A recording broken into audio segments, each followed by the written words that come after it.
Hello friends. So today we are going to solve questions from the year 1997. There are total 6 questions, and from the year 1998 there are total 4 questions. So total we are going to solve 10 questions. So first question, it was asked in the 1997, and it states that an electron of mass me initially at rest moves through a certain distance in a uniform electric field in time t1. A proton of mass mp, also initially at rest, takes time t2 to move through an equal distance in this uniform electric field. Neglecting the effect of gravity, the ratio of t2 by t1 is nearly equal to. So we have electron as well as proton, and they are moving in a uniform electric field through the same distance but different time. So we can just draw an approximate figure for that. Suppose we have this is A and B. This is the total distance that is being traveled by proton as well as electron, and this distance is, let us suppose, given as d, and our electron, in order to cover this distance, the time taken is t1, and for our proton the time taken is t2, and it is given that initially both electron and proton are 0. So we can say initial velocity of electron is equal to 0, and initial velocity of proton is also equal to 0. And there is a uniform electric field, and suppose the uniform electric field is given as E. So we have a uniform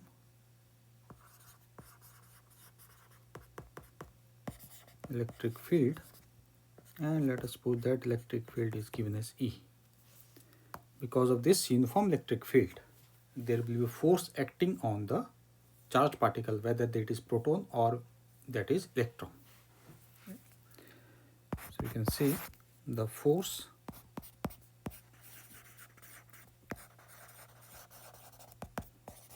acting on the charged particle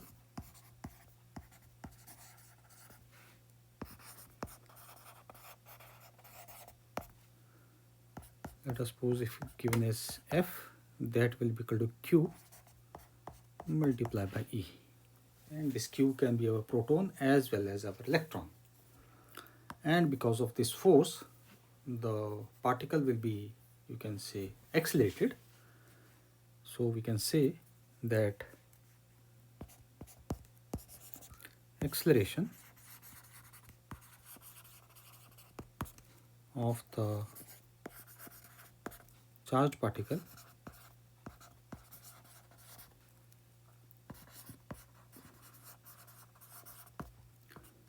if given as A, then this A will be equal to force divided by mass. And we can substitute value equation for the force. So we can say acceleration will be equal to QE and divided by mass. And we can use the simple kinematic equation that S is equal to UT plus half AT square. And A is our, we just found out, and time are respectively given as t1 and t2, and initial velocity for both is equal to 0. So you can say that distance traveled, you can see using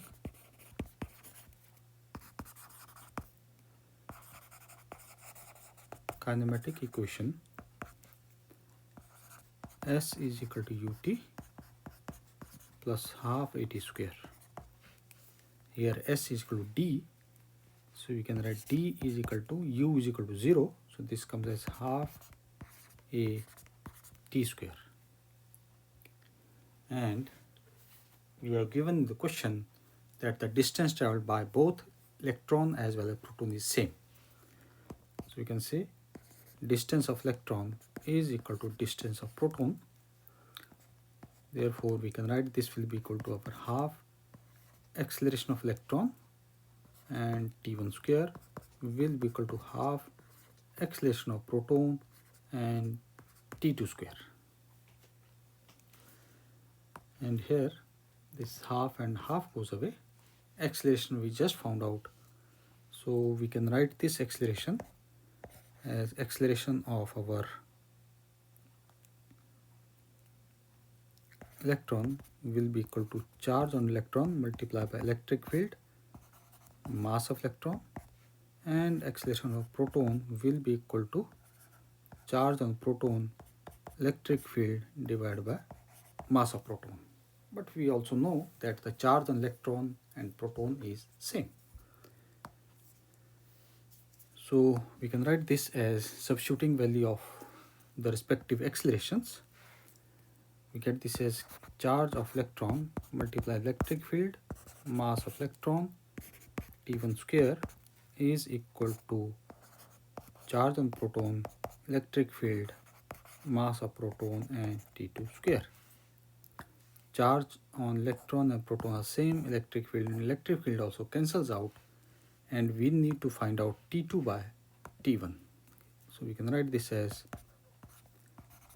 T2 by T1 will be equal to our mass of proton, mass of electron, and whole raised to power 1 by 2.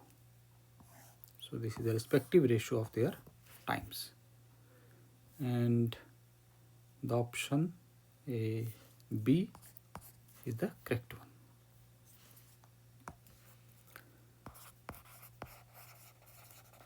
Option B is correct. Next question. It was also asked in the year 1997, and it states that a non-conducting ring of radius 0.5 meter carries a total charge of 1.1 into 10 to the power minus 10 coulomb distributed non-uniformly on its circumference, producing an electric field E everywhere in space. The value of the line integral of the electric field in volt is equal to. So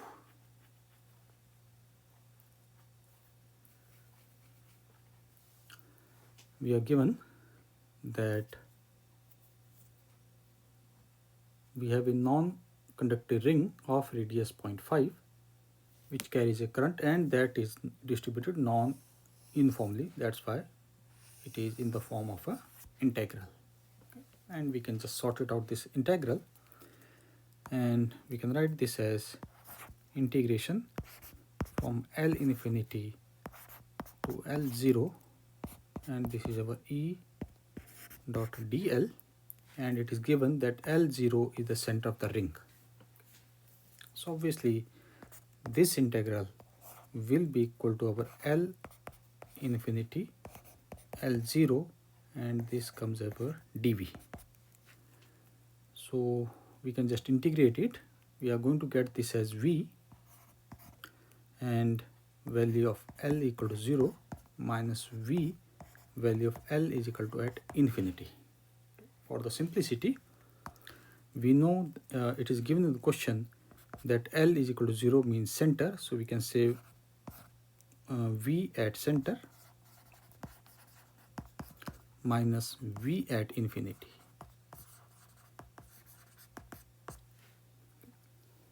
And we know that our v at infinity is equal to 0, so this terms comes equal to 0. So we are only left with v at the center, and v at the center will be equal to 1 upon 4 pi epsilon naught Q upon R. And we know all these values, so we substitute them and we get 1 upon 4 pi is 9 into 10 raised to power 9, and total charge is given to us 1.11 into 10 raised to power minus 10, and radius is also given to us as 0.5. So this comes approximately equal to 2 volts. So it is, rather we can say, plus 2 volt. So option A is the correct one.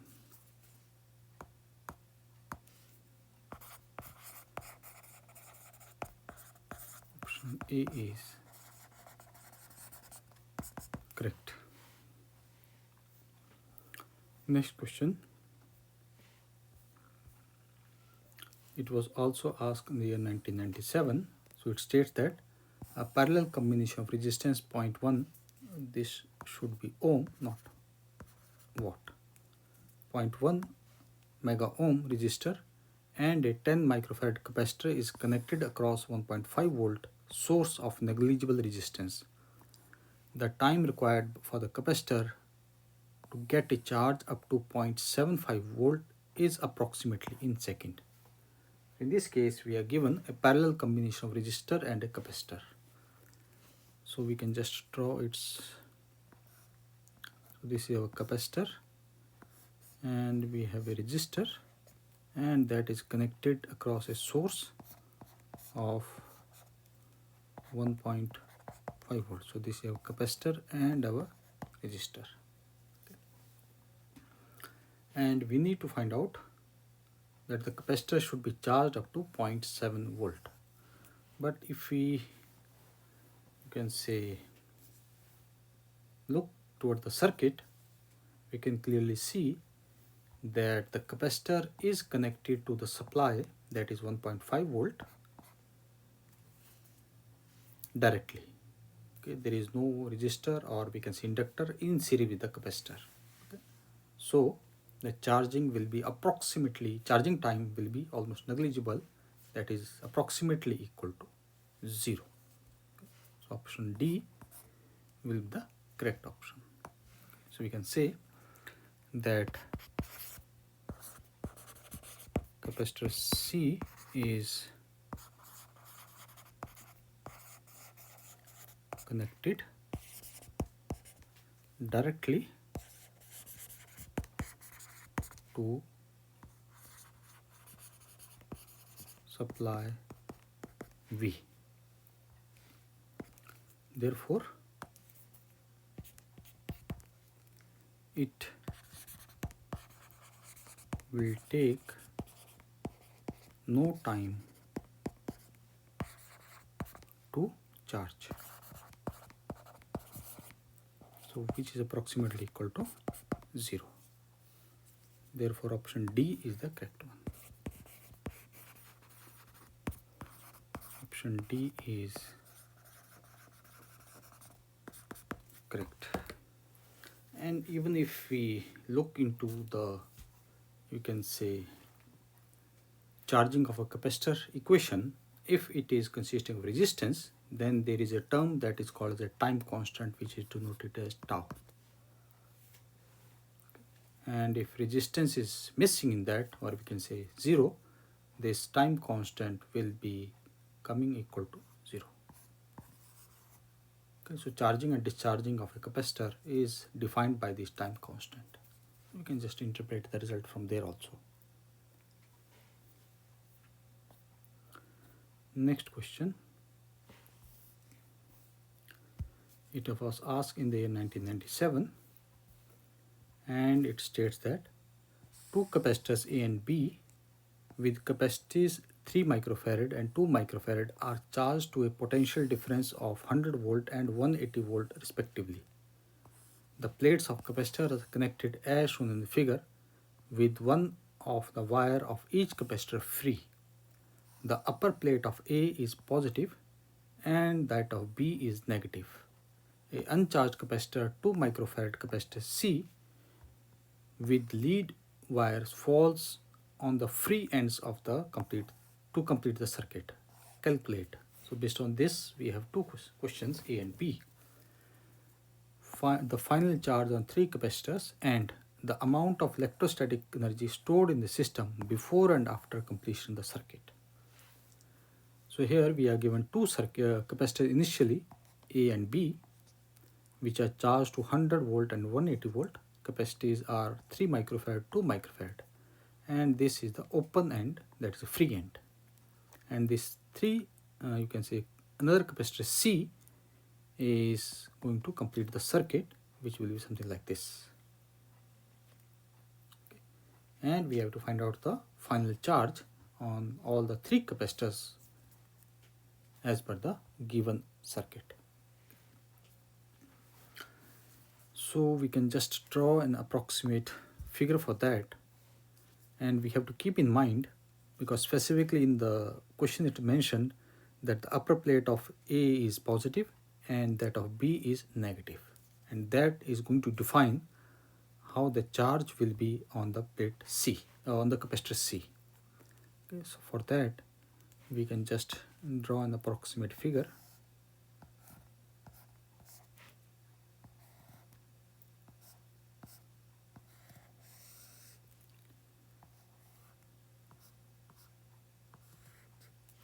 So this is our C, A, B, and upper plate is positive. Obviously lower one will be negative, and for B upper plate is negative, so lower one will be positive.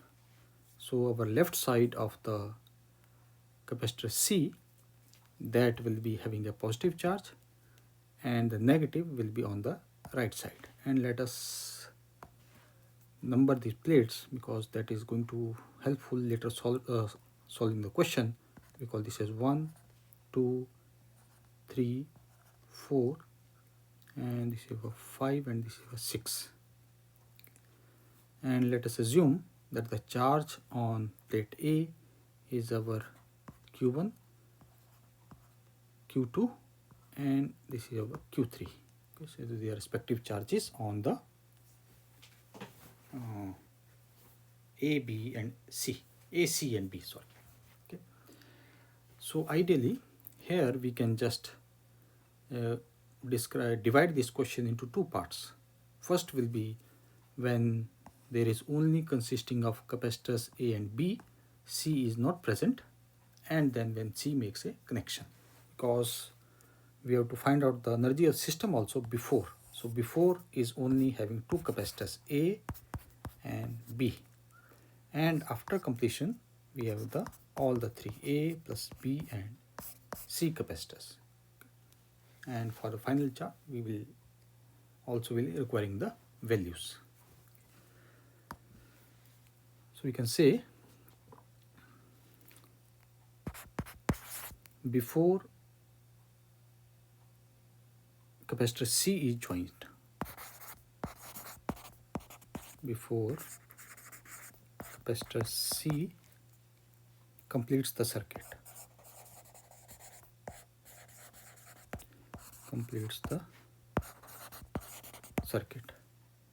So under this condition we are having only two capacitors, that is A and B, and this A and B are not connected with each other. Okay, because the circuit is not complete. Basically they are connected but on the lower plates. If the circuit is not completed, there will be no charge flow between A and B. Okay, so we have to remember that. Therefore we can say that our QA will be equal to, and remember this is for before, so QA will be equal to C into V, and C is given as 3 microfarad and V is given to us over 100 volt. Therefore we get that our QA will be equal to, this is about 300 microcoulomb. Similarly, we can find out our QB. QB let me write this as CA and VA, and this will be CB and VB. CB is given to us as 2 times power minus 6, and voltage is given to us as 180. So this will be coming as 360 microcoulomb. This is our QB. And now we come to when the capacitor C completes the circuit. So you can say after capacitor C completes the circuit.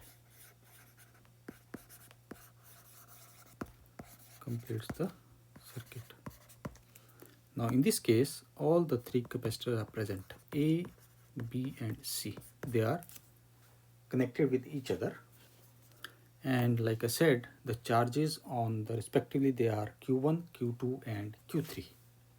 Okay. So we can say that our capacitor A is having a charge of Q1, capacitor C is having a charge of Q2, and capacitor B is having a charge of Q3.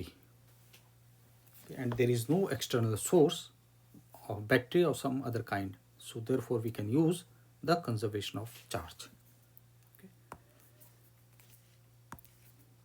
You can say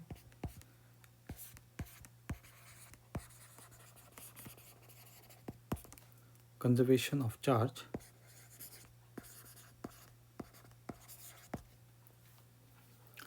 and you have to remember that the conservation of charge in this particular case we are going to use because the way they are connected, plate number 2 is connected with plate number 3 and plate number 5 is connected with plate number 4.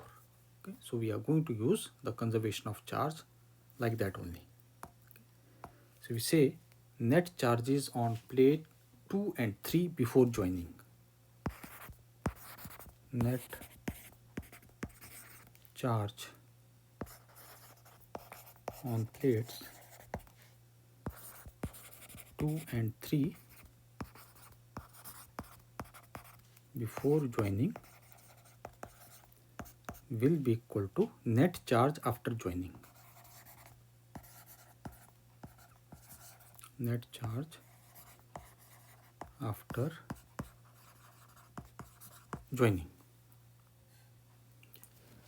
And on before joining, the net charge on plate number 3 was equal to 0 because capacitor C was uncharged. And whereas the charge on plate 2, that is charge, this is our charge on plate 2, that is our plate 2 is our 300 microcoulomb. Okay. And after joining, we said that it is Q1 and Q2. Therefore, we can write this will be equal to charge on plate 2 plus charge on plate 3 is equal to Q1 plus Q2.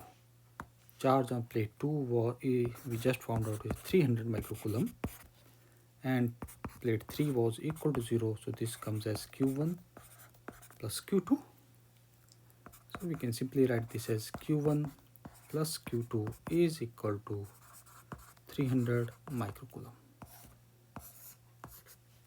Similarly, we are going to use conservation on the other side also.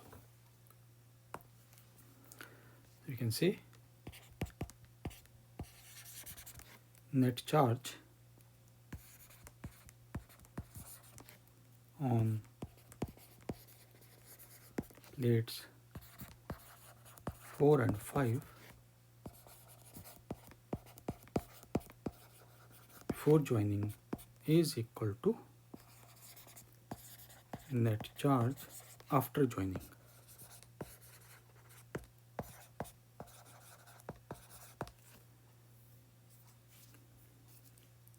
And so we can say charge on plate it was 4 and 5 plus charge on 5 is equal to our Q1 plus Q2. Okay, but we have to remember that the respective charge on the plates before and after will be, sorry, not before and after, and that will be over minus of Q2 and minus of Q3 because of the negative charge. So this will be minus, and likewise if you substitute value, Q4 was 0 and this comes as minus, it we just found is our 360 microcoulomb is equal to minus Q1, sorry, this has to be Q3, this will be Q2 and Q3.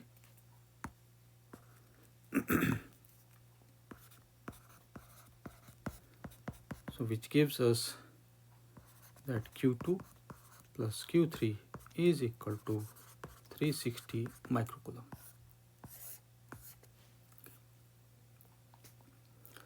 And we can also use, because we have these three variables, let us, this is equation 1 and equation 2. Okay. So we have three variables, Q1, Q2, Q3, and equation we know are only 2. So we need to find out the third equation, and for that we can simply use our KVL. Okay. And let us name it as A, B, C and D. So we can say KVL in loop A, B, C, D and A, and that will be equal to our voltage across A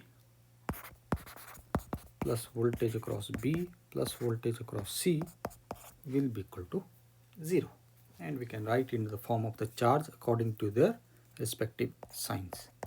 So we can say this will be equal to Q1 by 3 minus Q2 by 2, and this will be plus Q3 by 2 is equal to 0.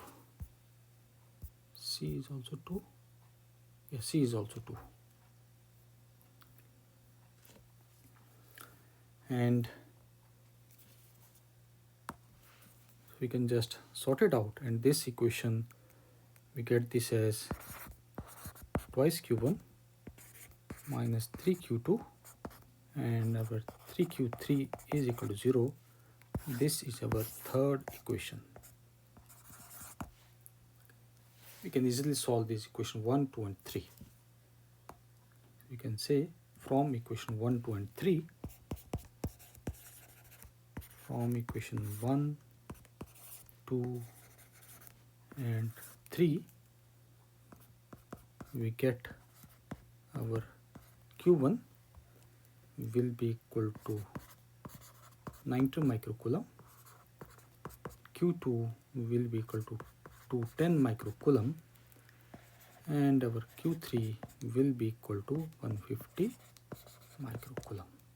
This was our part A, and we need to find out for part B the respective energy before and after. So you can say part B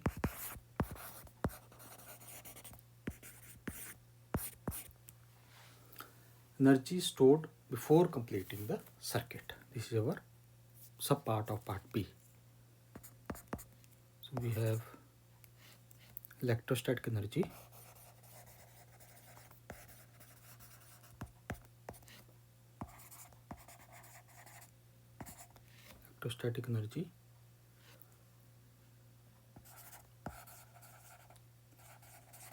stored, and first is our before completing the circuit, before completing the circuit.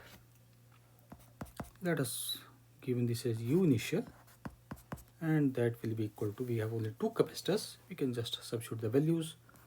This will be half CV square, so this comes half 3 into 10 to the power minus 6 into 100 square plus half, and that is 2 into 10 to the power minus 6, and voltage is given as 180 square. So we get this U initial will be equal to 47.4 millijoules. Energy is stored. We use the formula half CV square. And for the final case, after completion, now there will be 3 capacitors. But in that case, we are going to use half Q square by C. And this is for after completing the circuit.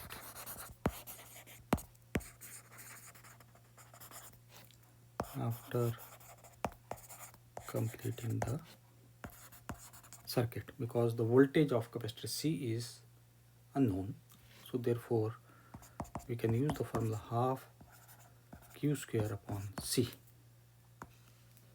and we can write this as our U final will be equal to charges we just found out, that is our half, and this first is our 90 into 10 to the power minus 6 whole square, and this is our 3 into 10 to the power minus 6 plus we have half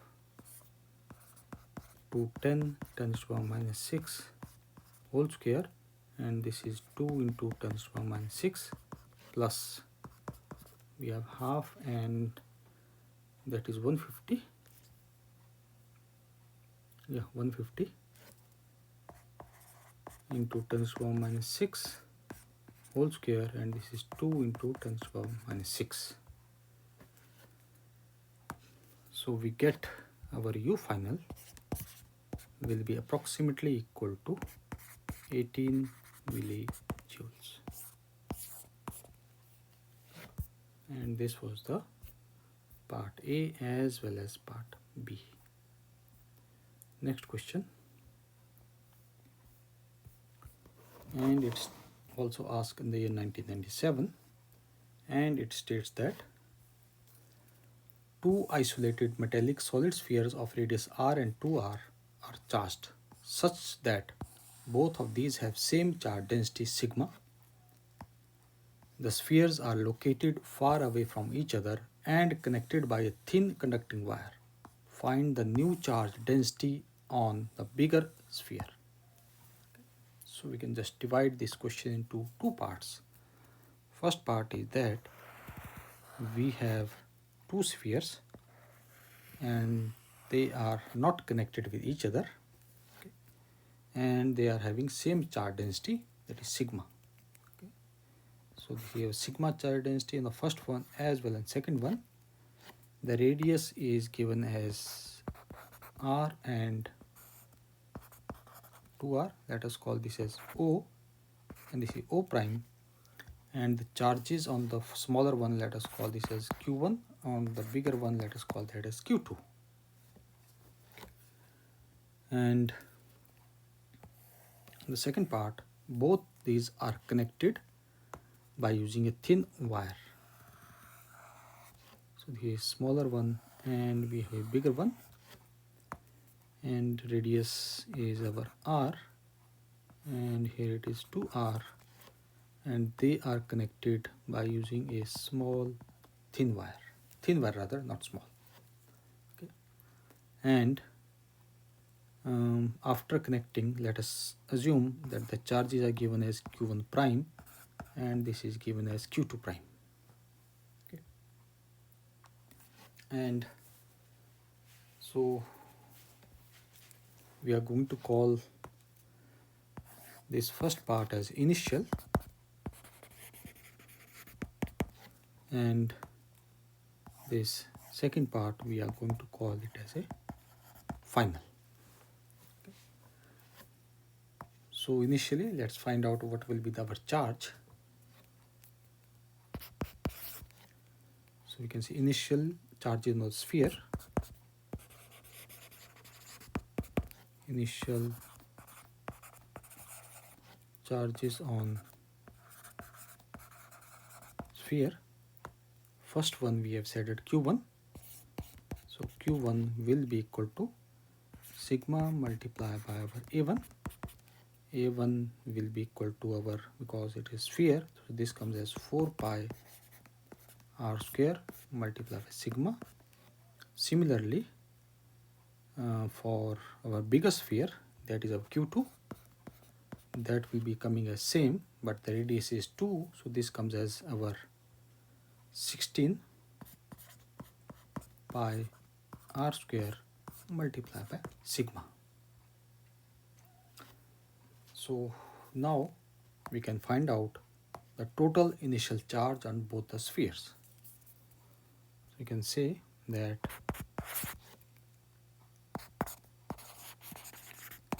total initial charge, and let us call that as Q total, and that will be algebraic sum Q1 plus Q2. So we get our Q total, and we get this as 16 plus 4, that will be 20 pi r square multiplied by sigma. And this is our total initial charge. Now we come to our final. Final basically means the spheres are connected. Spheres are connected. And as soon as they are connected, they will try to reach at same electric potential. Okay. You can say that they will reach same potential.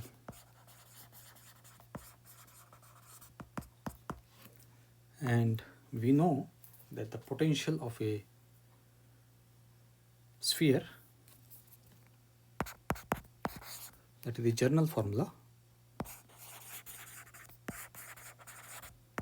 potential for sphere, that is our V, is given as K Q upon R. So we can divide this formula into smaller and bigger sphere, and we can say small sphere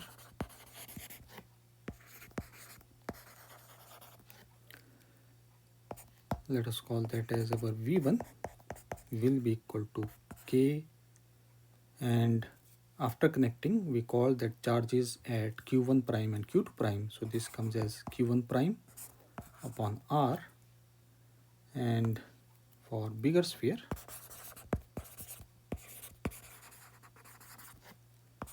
we have our V2, that is equal to K Q2 prime divided by 2R, and the potential are should be equal, so we can say V1 is equal to V2. So V1 is equal to V2, so we substitute the values, so we get K Q1 prime upon R is equal to K by 2 Q2 prime upon 2R.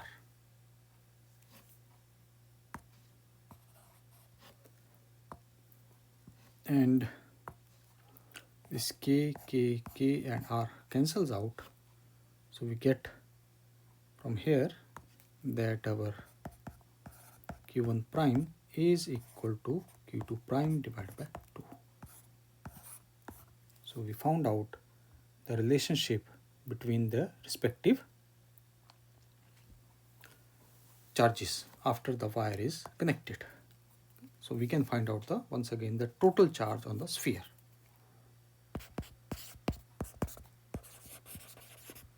Total charge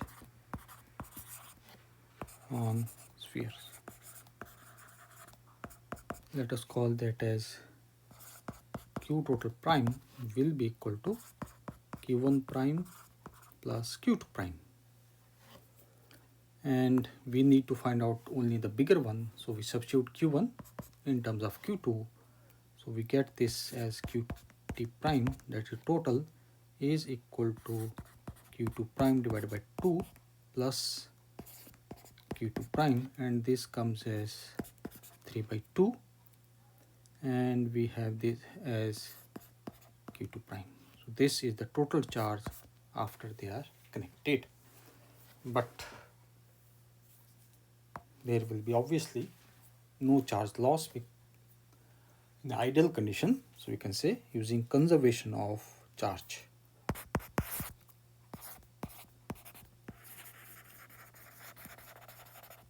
Conservation of charge,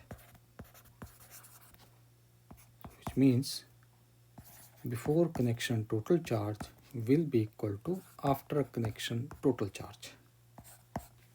We can simply substitute the values. Before connection we have our this 20 and pi r square multiplied by sigma is equal to, and this we found out 3 by 2 Q2 prime. So from here we can find out our Q2 prime will be equal to 40 by 3, and this comes as our pi r square multiplied by sigma, and we have to find out the charge density for the bigger one.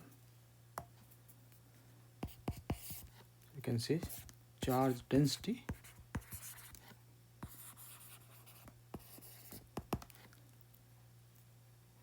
for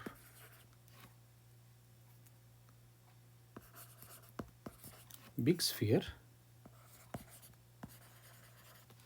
after connection.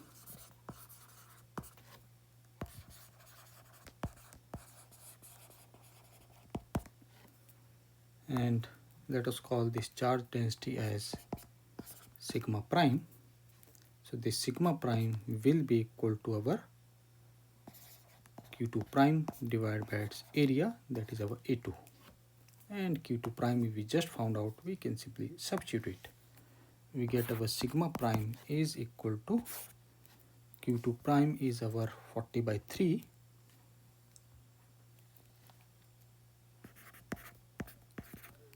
and this is our pi r square multiply sigma, and area is our 4 pi 2 r whole square, so this comes as 16 pi r square.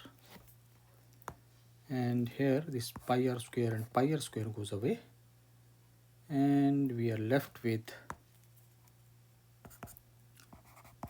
40 divided by 3 multiplied by 16 and multiplied by sigma, and we can easily cancel out. This goes by 4 and this goes by 10, this be 2 and this be 5. So we get this as 5 by 6 times sigma. Therefore our new charge density sigma prime is equal to 5 by 6 multiplied by the old charge density. Next question.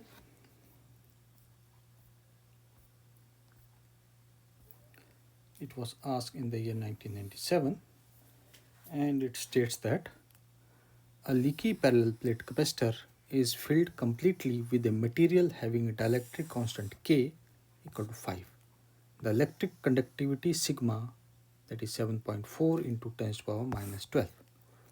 If the charge of the capacitor at instant t is equal to 0 is Q is equal to 8.85 microcoulomb, then calculate the leakage current at the instant t is equal to 12 seconds. So we need to find out this is given as a leaky parallel plate capacitor, so which ideally means that the capacitor is discharging. Okay, so this is the meaning of this leaky part. Okay. So you can say we are having a parallel plate capacitor which is discharging.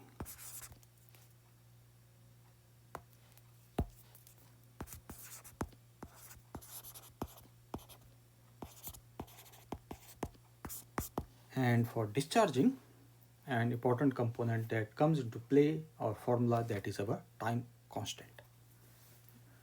So you can find out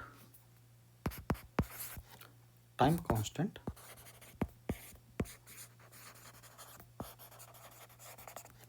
and that is our tau c will be equal to C multiplied by R. And here the resistance is given in the format of the dielectric constant, or we can say dielectric material, because its electric conductivity sigma is given to us. Okay. So we substitute the value. We substitute value of capacitance, that is equal to our, because they are dielectric, so this comes as K epsilon naught A upon D, and resistance we can write in the form of our we know resistivity, that is sigma D upon A, and here this D, A and A cancels out, so we get this as K epsilon naught and multiply by rho, and rho is a resistivity, so in terms of conductivity it becomes divided by conductivity. So we can just substitute the value, so we get our time constant will be equal to K is our 5 and V epsilon naught is our 8.86 into 10 to the power minus 12, and the sigma is given to us as 7.4 into 10 to the power minus 12. Okay. And this is approximately equal to 6 seconds.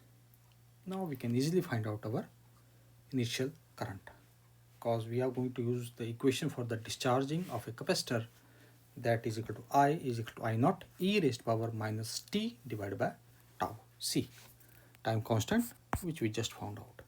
Now we need to find out the maximum current, that is initial current.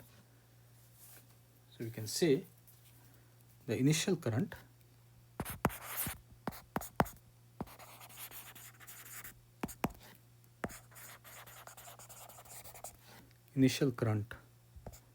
that is of I naught will be equal to voltage in terms of charge, we can write it. So this is Q naught upon C and divided by our R. So this comes as Q naught upon RC, and RC we just found it is equal to 6, and initial charge is given to us is 8.85 divided by 6, and this is in micro, so the answer will be coming as I naught is equal to, this will be about 1.425 micro ampere. Now we know all the values, so we can say the discharging current or leaky current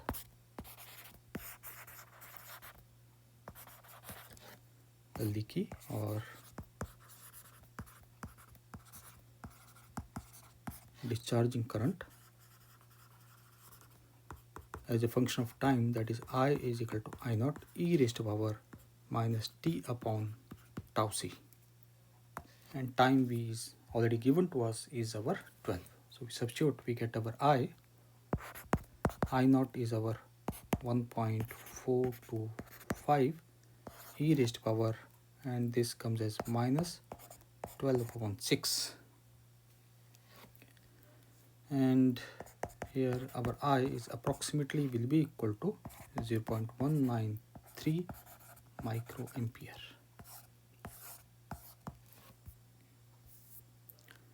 Next question.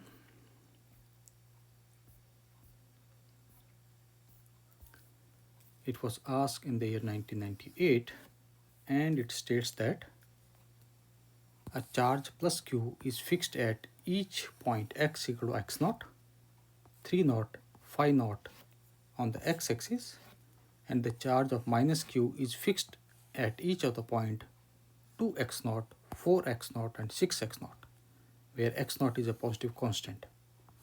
Take the potential at a point due to charge q at a distance r from it to be q is equal to 4 epsilon naught r pi. Then the potential at the origin due to above system of the charges is. So we are given that two charges plus q and minus q, and they are fixed. Plus is at, you can say, at even positions and minus is at odd positions. Okay, and we need to find out the potential at the origin because of this all system of charges. Okay, so obviously total potential at a point will be equal to sum of the potential of the individual charges. Okay, so we have positive charge as well as negative charge. So let's frame the equation due to positive charge. You can say potential due to positive charges, potential due to positive charges, and we can draw an approximate figure because we need to find out everything with respect to origin. So this is our x equal to 0, and first positive charge is at x is equal to x naught, second is at x is equal to 3x naught, and next is our x is equal to 5x naught, and so on. And we have to find out the potential at this point, that is origin. So the respective distance from the origin for each individual charge. Okay, this will be our plus q, here also plus q, and so on. So the distance, which in this case is given as our r, so this will in first case will be over x naught. For the second charge it will be 3x naught. Similarly for the third charge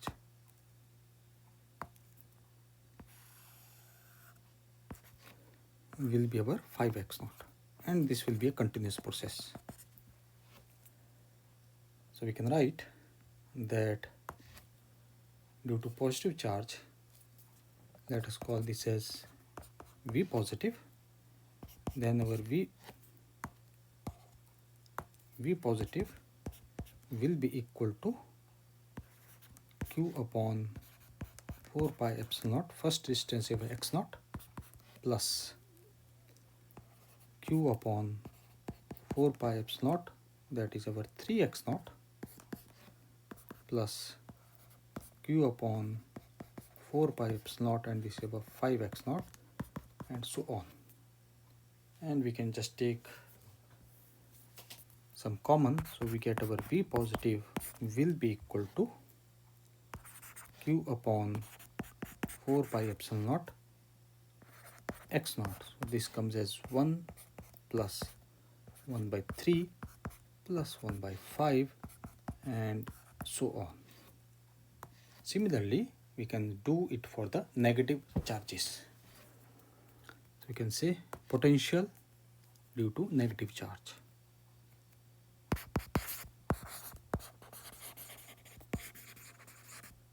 Potential due to negative charge, let us call this as V negative, and we can just write the formula. It will be coming same, V negative, and the charge here is positive. In the negative charge, this will be a minus q upon 4 pi epsilon naught x naught, and this will be over 1 by 2 plus 1 by 4 plus 1 by 6, and so on. So total potential will be equal to V positive plus V negative. You can say total potential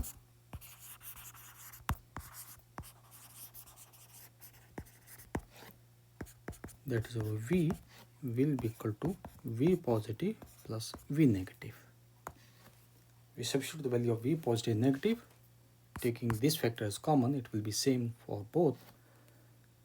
So we can write that our V will be equal to, this comes as Q upon 4 pi epsilon naught, and this will be common from both. Sorry, here I missed our x naught.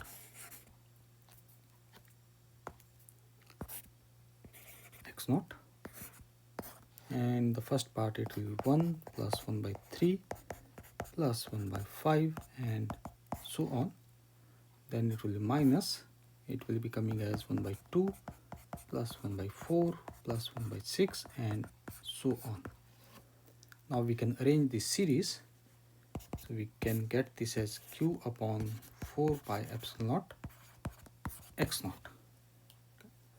So we can just complete the series as 1 minus 1 by 2 plus 1 by 3 minus 1 by 4 plus 1 by 5 and minus 1 by 6 plus so on. And this is the expansion for natural log of 2.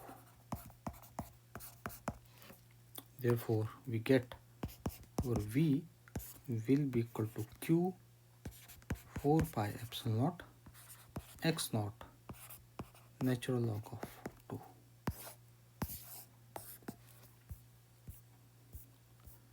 So we get our option number D is the correct one.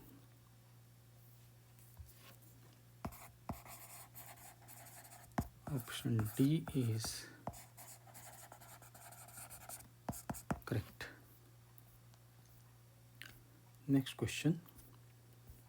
It was asked in the year 1998, and it states that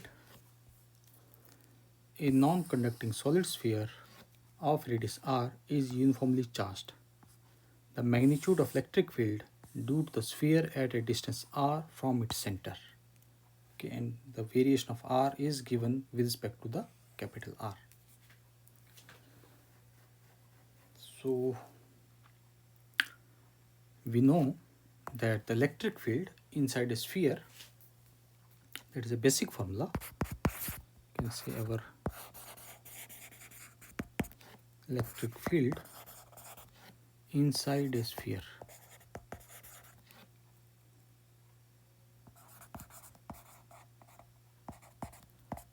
that is our E is equal to 1 upon 4 pi epsilon naught, and this comes as Q upon R cube and multiplied by small r.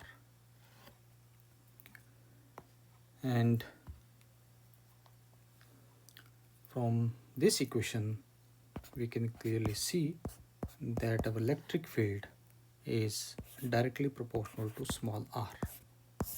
But this is only true when our small r is our less than equal to capital R. Or we can say less than r, much more. So this is only true under this condition. It means at center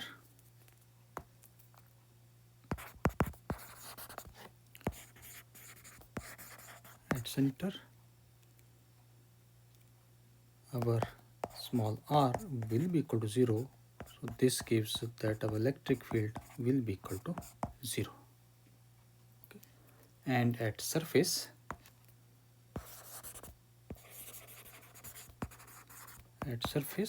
small r is equal to capital R. Therefore, we get our electric field will be equal to 1 upon 4 pi epsilon naught Q upon R square. And outside the sphere,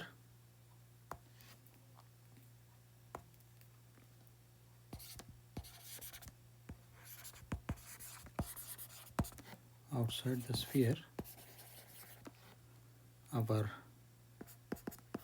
electric field is equal to 1 upon 4 pi epsilon naught, and this is q upon small r square.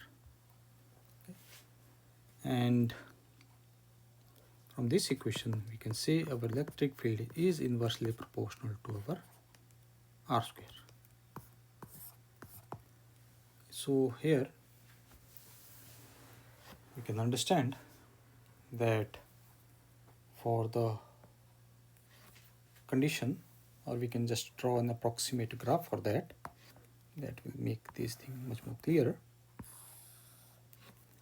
So this is our distance r, and we have electric field, and initially we have our electric field is directly proportional to our small r, and it reaches a maximum value, and this maximum value is governed by the surface equation.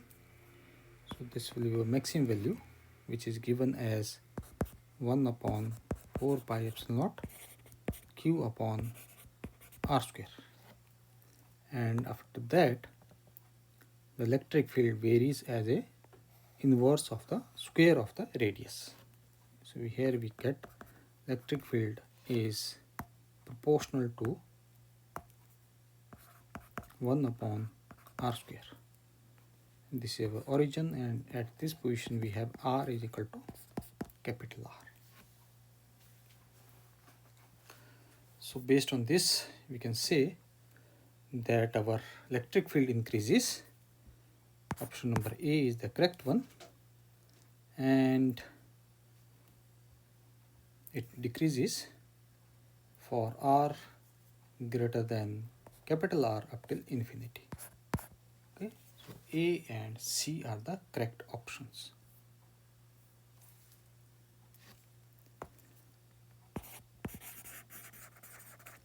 Option A and C are correct. Next question.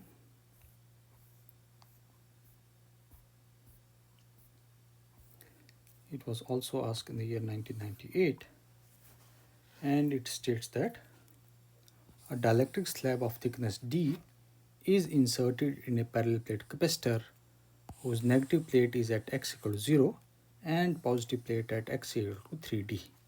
The slab is equidistant from the plates. The capacitor is given some charge as x goes from 0 to 3D. So we have to find out how the electric field as well as the electric potential is going to change. So this is the important part here.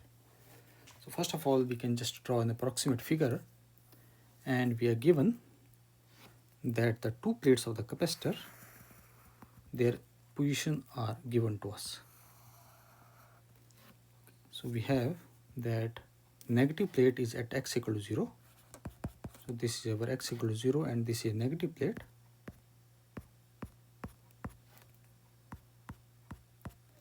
And we have a positive plate which is our x is equal to 3D. This is our positive plate. And it is mentioned that the slab is equidistant from the plate. So equidistant means the left side of the plate will be at a distance of D, and the right side will be at the distance of 2D. So we can just draw our electric slab.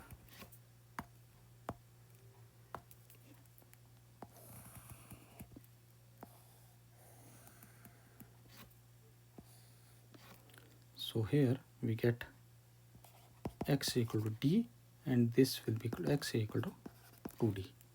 So this distance will be our D, and on the other side the distance will be also equal to D.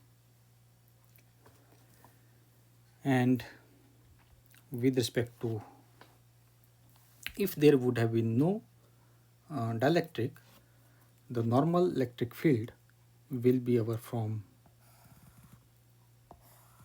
so this is our positive plate and negative plate, the normal electric field will be in this direction. And in the presence of this dielectric, because of this negative plate, the dielectric is going to have a positive charge corresponding to it. Obviously, it will be corresponding you can say conservation of charge, so it will be having the same, and on the other side we are going to have a negative.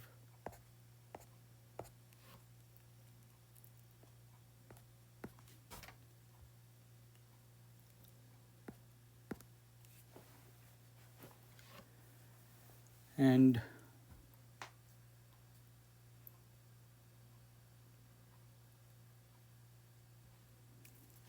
so the electric field will be from this side and this side. Okay, so let me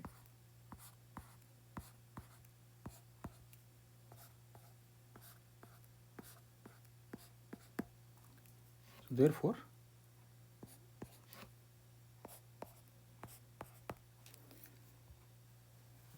and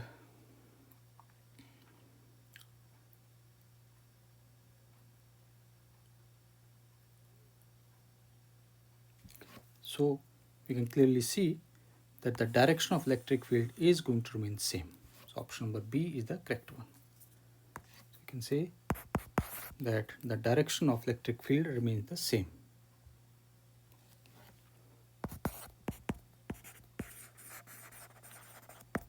Direction of electric field remains same.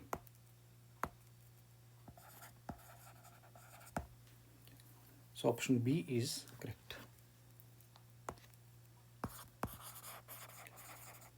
Option B is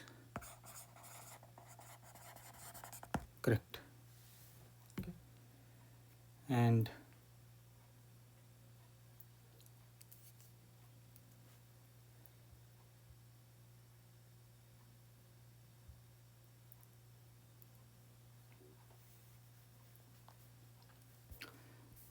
so option B is the correct one, and we need to find out the, you can say,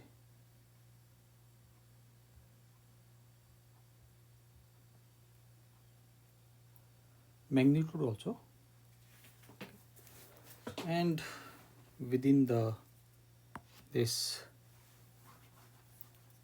dielectric, if its constant is given as K, so outside if the electric field is given as our E naught, suppose here it will be our E naught and here also E naught, then inside it will be our E naught divided by K. So obviously the magnitude of electric field will not be same. So this option is incorrect. And now we are going to find out the electric potential. That is, we are going to check option C as well as D. And we know that the electric line forces always flow from the higher potential to the lower potential. Okay.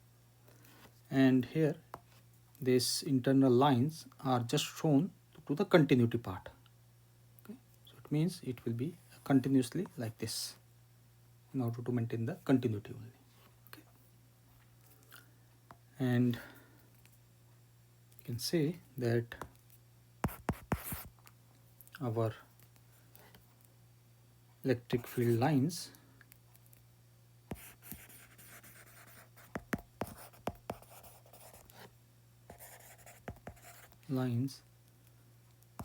flow from higher to lower potential.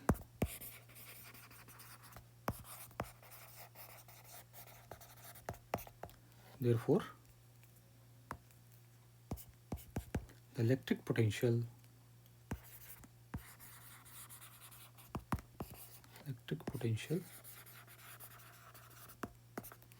increases continuously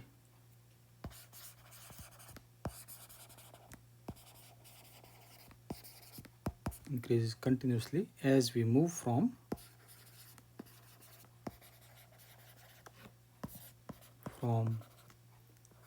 x equal to 0 to x equal to 3D.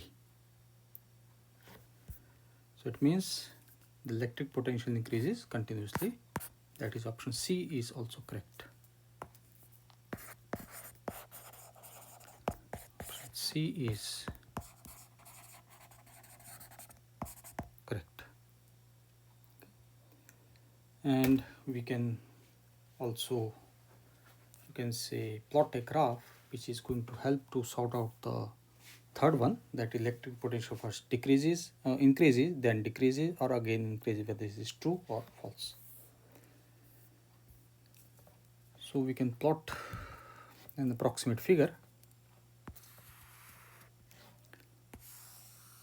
So this is our distance x, and this is our electric field, and we are given a distance of d, then we have our 2d, and then we have our 3d, and corresponding we can plot our potential also. Okay. So this is d, 2d, and we have our 3d.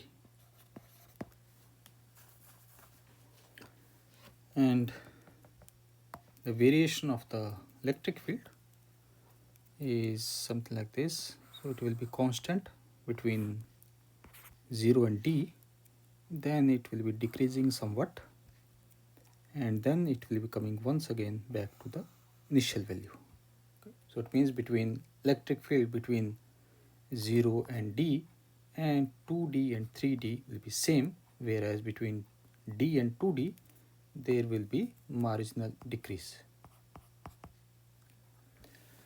Similarly, we can find out our potential also, that is our V, and we start with our origin.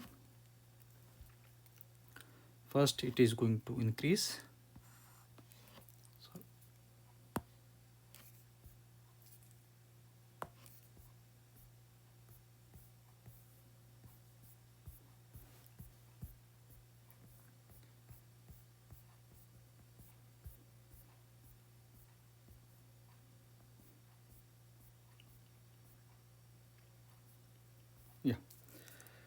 So first it is going to increase till d, and then it is going to increase, but you can say with a smaller slope, something like this, and then it again going to increase with the same slope. So we call this as point as A, this is our B, and this is our C. So we can clearly say from here that the slope of this from 0 to A and from B to C is same, whereas the slope of AB is on the lower side as compared to OA as well as our BC. And we can, if we extend this line, we can clearly see our OA is parallel to our BC. You can say our OA is parallel to BC, but with respect to slope, we can say our slope of AB is, slope of our OA is greater than slope of our AB. And we are also given, or we just plotted also, that our electric field between O and D is equal to electric field between 2D and 3D. Therefore, we can say that our electric field between 0 and D will be greater than our electric field between D and 2D. Even though if we do not plot the graph, we can still draw an approximate conclusion based on the value of the dielectric constant. Therefore, we can say that option number D is also correct one.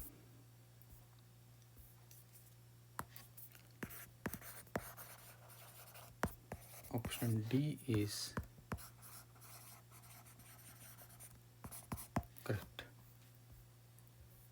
Next question. It was asked in the year 1998, and it states that a positively charged thin metal ring of radius r is fixed in xy plane with its center at origin O. A negatively charged particle P is released from rest at point P, that is given as O, 0 and Z0, with Z0 is greater than 0. Then the motion of P is, we are going to find out whether it will be a periodic SHM or approximate SHM, and whether it will move along negative Z axis at Z equal to infinity. So we can just draw an approximate figure for that, and we are given that, let us suppose this is our ring, thin metal ring, and given in a xy plane, and this is our Z axis, Y axis, and our X axis will be something like this.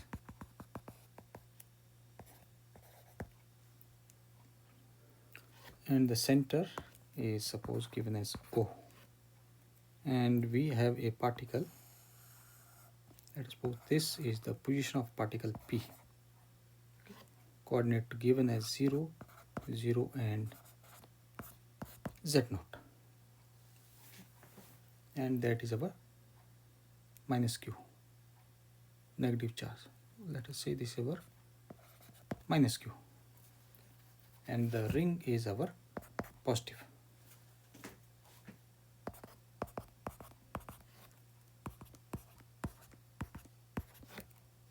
So uniformly a charged ring. And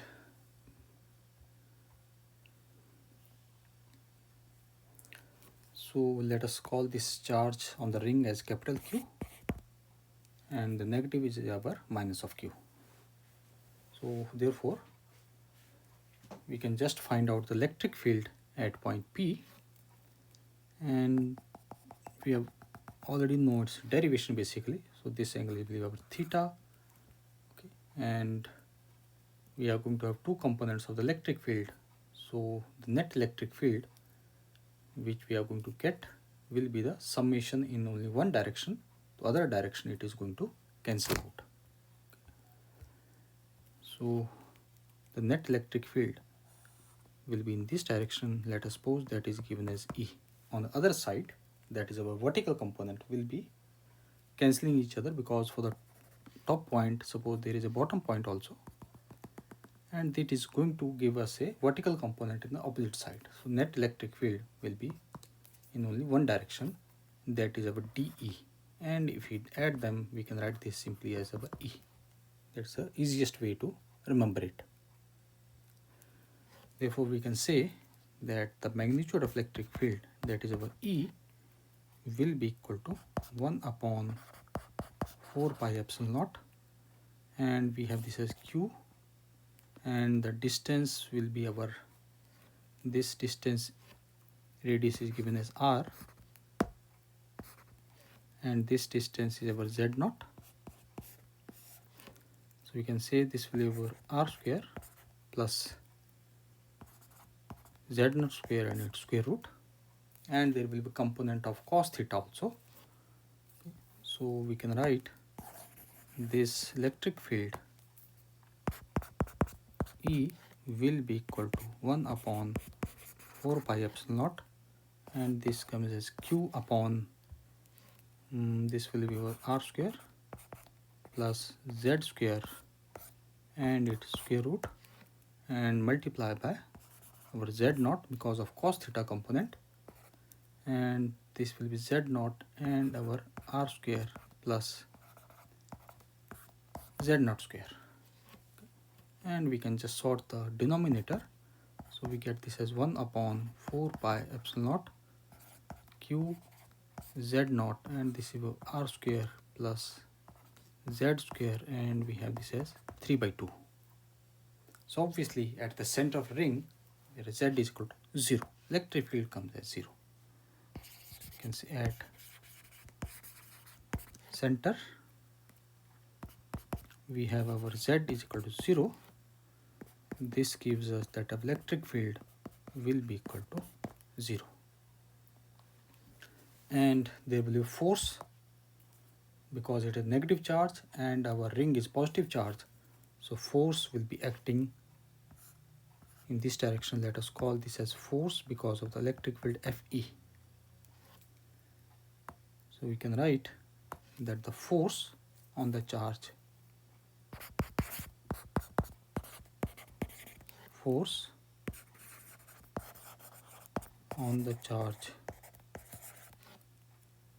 at P, which is our Fe,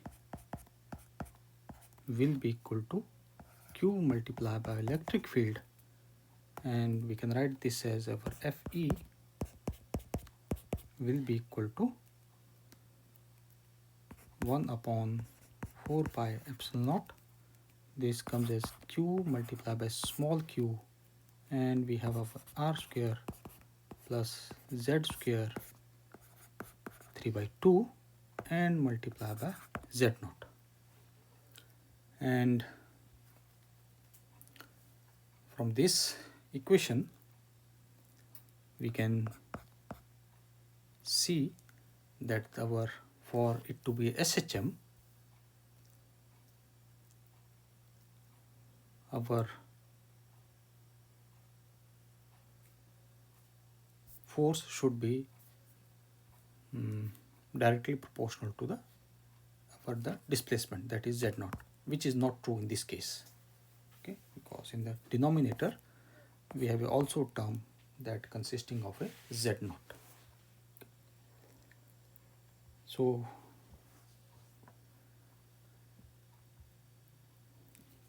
and this force will be towards the center. Okay. So because of this, the force, we can say that this force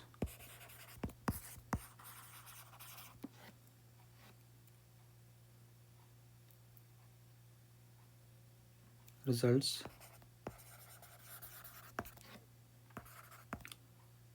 in the charge moving towards the center,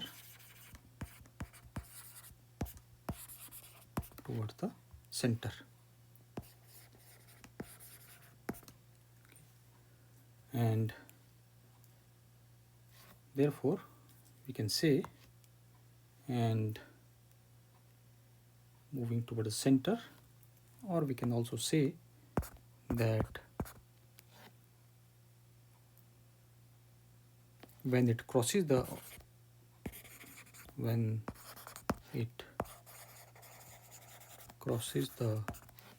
center, the force will be once again toward the center. The force will be once again towards the center. We can also explain it a little bit. So we have, suppose this is our center and this is our charge P, this is minus, and this force will be acting toward the center, that is our Fe, and no doubt at the center the z naught becomes equal to 0, so force at this point, that is a Fe, will be equal to 0, but already there will be the energy that will be gained by this charge, so therefore the charge will move towards the other side. Let us suppose it comes something like here, and this is our P prime. Okay. And now the force Fe will be once again try to move it towards the center, and this will be going continuous to and fro motion. So we are going to have a periodic motion. Periodic motion.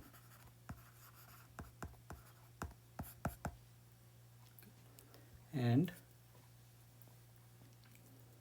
so you can say it will be periodic for all values of Z0 between 0 and infinity.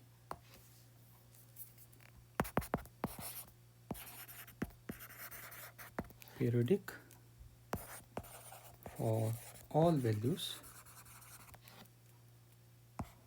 of Z0 such that between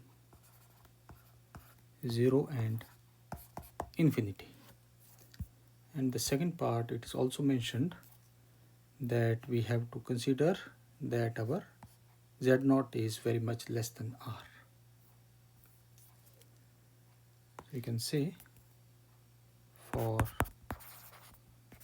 Z0 very much less than R, we can approximate our R square plus Z0 square 3 by 2 is equal to our R cube. Therefore, we can write our force equation will be now modified, and this will be 1 upon 4 pi epsilon naught Q multiply Q, and this is our R cube, and multiply by Z0. Okay.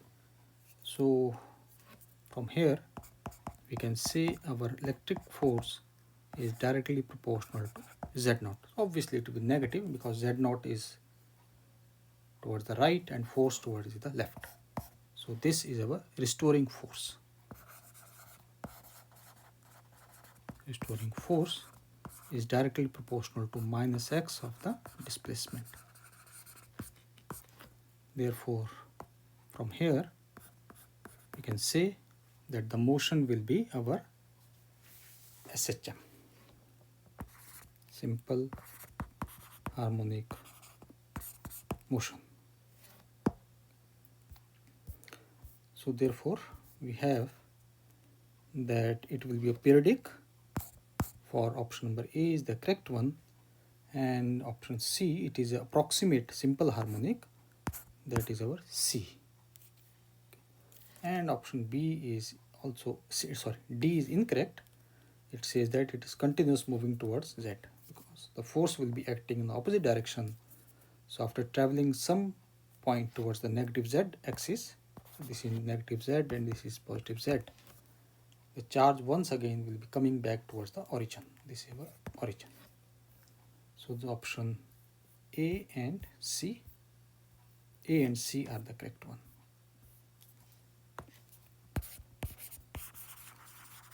Option A and C are correct.